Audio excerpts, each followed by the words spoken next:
Enfin, Kouchner, on a appris des choses par le livre de Péan, excellent Péan d'ailleurs, parce que je me demande si toute la République ne repose pas sur quelques agents bouche d'or, enfin des journalistes qui osent dire la vérité, ou alors des intellectuels comme Alain Finkielkraut, des gens qui osent dire la vérité, ou Renaud Camus, que sais-je. Il y en a quand même quelques-uns. Sur Kouchner, on n'a pas appris grand-chose, parce qu'on savait qui il était. Toutes les accusations de mélange entre son portefeuille et ses portefeuilles, les ministériels et les personnels, nous les connaissions. Ce qui est intéressant, c'est que c'est le symbole d'une classe politique complètement pourrie, qui a complètement perdu de vue, chez M. Kouchner, c'est emblématique, ce qu'est la France, ce qu'elle se doit d'être vis-à-vis du monde, et finalement les intérêts des Français.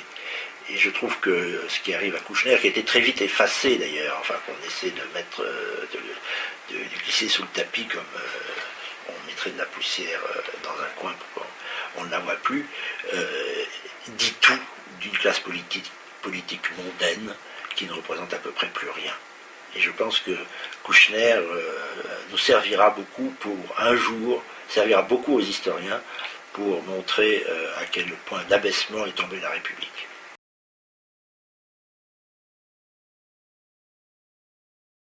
Ah ben Zemmour, c'est mon idole.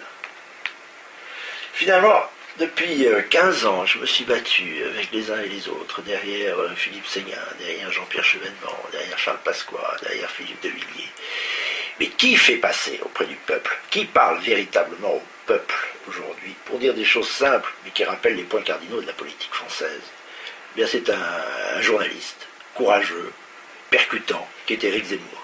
Et je trouve que le travail que fait Zemmour égale au moins, depuis quelques mois, tout ce qu'on a fait depuis 12 ans. C'est vraiment mon idole, ça dit beaucoup de choses d'ailleurs, sur le changement de la parole politique. La parole politique, elle n'est plus entre les mains des politiques. Je crois que les politiques ont perdu la parole.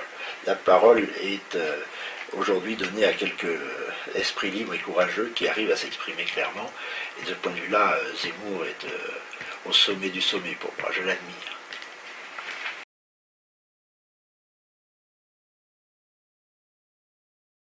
Je ne comprends pas pourquoi l'UMP suit comme un seul homme Sarkozy. Le peuple français commence à s'en détourner, mais il est quand même emblématique de tout ce qu'il ne fallait pas faire, c'est-à-dire le ralliement à l'OTAN, la transformation honteuse du traité refusé par les Français, le traité Giscard, n'est-ce pas, sous forme d'un soi-disant mini-traité, dit traité de Lisbonne, qui de l'aveu de ses signataires reprend exactement le texte auquel les Français ont dit non, comme les Hollandais d'ailleurs.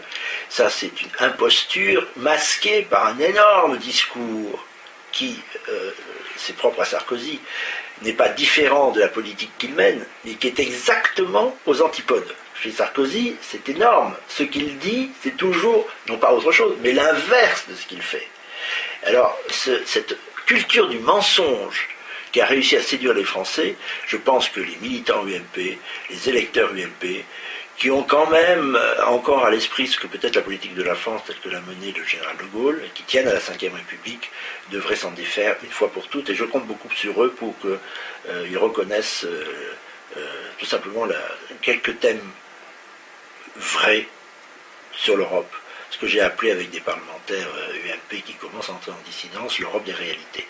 Ça, je voudrais que soit opposé au baratin de Nicolas Sarkozy, mensonger sur tous les points, car il fait exactement le contraire de ce qu'il dit, et surtout le contraire de ce qu'est la politique de la France, que ce mensonge éclate à l'occasion des européennes.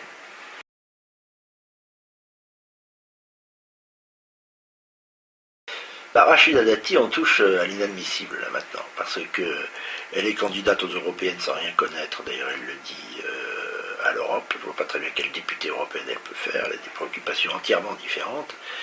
Elle n'y comprendra rien, elle ne sera jamais à Strasbourg ni à Bruxelles.